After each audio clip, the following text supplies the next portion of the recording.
Chapter 8. The Last Day of the Rest of My Life.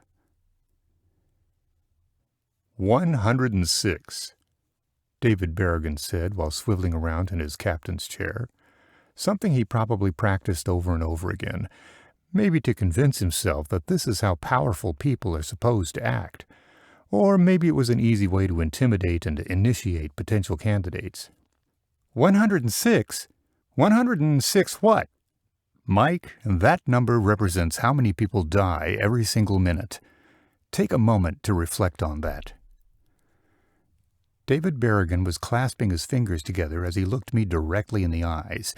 David paused the conversation there. It was a long, deliberate pause. The pause was followed by a loud cough. His cough had a raspy echo to it, like the cough of a pack-a-day smoking habit. He was the kind of imposing figure that reminded me of a villain in an old spy movie. Clearly, he hadn't shaved in 2 or 3 weeks. It was rather distracting. His beard was more stubble than an actual beard. The only thing missing was a cowboy hat and some spurs. Better yet, let me ask you something. How much do you enjoy buying life insurance? Or any type of insurance for that matter? Normally, I like to take a somewhat measured approach when answering non-conventional interview questions, but with this one, I felt a certain amount of liberty. It's right up there with getting a root canal, going to the DMV, or shopping for a used car. There was a noticeable stoppage in the conversation. David took frequent and intentional strategic pauses, probably to create some dramatic effect. So I decided to really absorb my surrounding and take in the room. David had this imposing yet eclectic office, like an amalgamation of Tony Montana and Willy Wonka. Correct, and that is exactly the reason why we created Flushy, David Berrigan magnanimously explained from his all-white leather captain's chair. The kind of chair that reeked of superiority and an overabundance of confidence. The kind of chair that cost more than my car. The kind of chair that made a real statement. Here's the thing, Mike. Most Americans view their insurance and the entire insurance industry as a necessary evil rather than how it should be viewed, which is as the pinnacle of social achievement. That's something we here at Flushy plan on changing. We want to be the tip of the spear. We want to amplify the social good that is insurance. Our intended goal, if you will, is to revolutionize the insurance industry and turn it on its head. David Berrigan said with an affirmative and confident tone. David clutched onto the arms of his chair and propelled himself upwards. He walked towards his window with his hands behind his back, gazing outside as if to take a moment to reflect on his own words of wisdom. After a moment of pause, he turned his head and looked at me with a persuasive grin on his face. I just have one question for you, Mike. Are you on the in or are you on the out? That's how it all started. That's how David Berrigan changed my life, with a simple idea and a smile. He was a salesman of all salesmen. He had more of a rock star kind of persona than that of an insurance guy. Have you ever met someone who was so supremely confident that it made you confident? So much so that you wanted their idea to be your idea? Well, that was David, and I was in. I leaned back in my chair, paused for a moment, and reflected for a second. The kind of long-winded pause a person has to take when someone has just casually upended their reality. In the span of 2 days, I went from browsing the Flushy website to sitting down and interviewing with the president of Flushy. The Flushy headquarters was one of the many massive high-rises in downtown Los Angeles. It was the kind of building that had a shadow that stretched a mile long. I mean, it's not too often that I'm sitting in what looks to be a $1,000 executive leather chair, sitting across from the founder of a billion-dollar insurance startup. I'm interested. I'm very interested. I'll probably have to know a little more about the actual job before making that kind of decision. David Berrigan chimed back in by rattling on about his mission and the vision for the company he had built from the ground up. I didn't take it he heard the word no too often. We're challenging everything. We're challenging the status quo by transforming the way insurance companies do business. And not only that, we're able to do so at a much lower cost. In some cases, our go-to-market price is 90% less for the same amount of insurance compared to our other big-name insurance carriers. That's all well and good, but how are we able to do all that? Then I caught myself. I was already talking as if I had accepted the offer. I could tell by his facial expression that he picked up on my wordage. David had that kind of effect on people. David Berrigan responded within the blink of an eye and without a moment of hesitation. That's the beauty of it all, Mike. It's inevitable. People always want me to open the kimono. People always want to peek behind the curtain. But no one ever really wants to know how the hamburger is made. To be honest, I wasn't sure if I wanted him to pull back the curtain. I definitely didn't want him to open his kimono, or even what that meant. To be honest, I wasn't really sure that I wanted him to say. Here's how Flushy is able to do all that. It comes down to our business model, which is based on a peer-to-peer insurance model, which is fueled by a self-service technology platform and powered by artificial intelligence. I took a second and then nodded my head in agreement. So, if I were to accept your offer, where do I fit into the Flushy picture? That's what I like about you, Mike Allen. You get straight to the point. No parsing of language. You don't garnish your words. The thing is, the challenge is, for us here at Flushy, when you're too fixated on a problem, when you've zoomed in with a microscope, you sometimes forget to zoom out and view the whole picture. As a result, the larger picture often eludes us. He seemed to be rambling on a bit, so I thought it was a good time to interject myself back into the conversation. Our rhythm was off, like dancing with someone who had two left feet. Zoom out? So what would I be doing exactly? This time I sprinkled on more of a confused tone than my previous attempt. David had a smile ear to ear and turned back towards his desk. He began to slowly walk back to his chair. To most people, the insurance buying process seems to be somewhat of a daunting task. It's like Latin to most people, a whole different kind of language, a dead language, a language that very few people can even comprehend. That's where you come into the picture, because you're here to help us zoom out. We rely on outsiders, much like yourself, to come in and widen our viewfinder.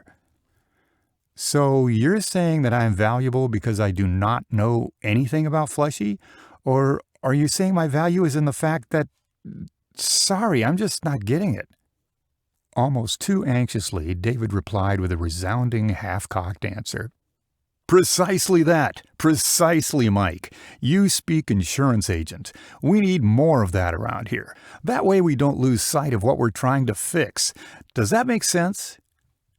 It does. The only real concern I have is that I'm not a tech kind of person, and Flushy is an Insure-tech. David returned to his chair, sat down and leaned over on his desk, almost teetering on the edge of his seat. He paused as if he was going to speak with some omnipotent intention. He briefly glanced down long enough to make me aware of his official gold-plated job title sitting off to the side of his desk. It read, David Berrigan, the creator, the founder. The way people were talking about this guy in the lobby, it sounded more like he would have preferred it to say, the prophet. Mike, what we did here was bring our own outsider startup mentality to the insurance industry. We don't need you to be the tech guy, because I got plenty of those guys. Those kinds of guys are a dime a dozen. They practically grow on trees these days. When I created Flushy, I didn't expect it to be such a game changer. I expected to make a splash, but who knew that we would ping the satellite? At the same time, to do that, we set out to fundamentally transform the industry from an erroneous process to an experience of a lifetime. He completely lost me, like the time my Physics 101 professor attempted to explain string theory to a class of freshmen. I might as well have had a giant dunce cap on my head. I guess the real question is, what's getting in your way from jumping on the Flushy revolution? Better question yet, what's stopping you from helping me change the world? How does it all work? I still... How is it that Flushy can be so much cheaper than the competition? You're missing the forest for the trees, Mike. Why get caught up on all these minute details? Let the actuaries worry about that. David had a way of varnishing his replies with a healthy dosage of sinister overtones and salesman talk. The old way of doing business, with a relationship, a handshake, and a smile, that's all gone, but most people don't know it yet. Most insurance carriers don't know this fact has now become the new reality of business. People don't want an agent to sell them insurance. Do you think people want to spend hours shopping around for a policy? They want to buy insurance the way we buy a bar of soap, quick and easy. A bar of soap isn't as complicated as life insurance. I won't risk my spouse going bankrupt if I purchase the wrong bar of soap. David Berrigan smiled as if he enjoyed the challenge, like a lion playing with his food. I didn't get the feeling too many people challenged David. Here's the thing, Mike. What we did was take the old archaic way of doing things and turned it upside down. This allows us to use data to make informed decisions instead of relying on personal opinions or subjective attitudes. Really, at the heart of it, we're a data company, which means that Flushy uses behavioral economics and machine learning instead of doing business with middlemen and hoping they place good risks with us. The money we once paid out to insurance agents in the form of commissions can now be given back directly to the consumer. If there are any leftover premiums at the end of the year, we give it back to the insured, and we call that the Flushy Overflow Giveback. David was attempting to act stoic. Clearly, he was out of practice. He wore this deadpan 1,000-yard stare, and it was aimed directly at me. He was probably just waiting for me to say something.